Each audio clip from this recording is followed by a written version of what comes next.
ən çox kimi istəyirsən? Atanı. Atan qucu-qucu elə.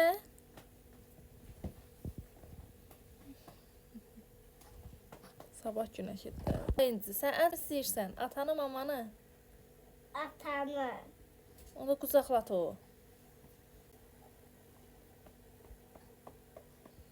Sizin də bu da atan çox istəyir, bilirəm. Mama istəyən yoxdur onsuz. Seni sevmek. Hay sağlam ol, hay sağlam ol. Seni sevmek.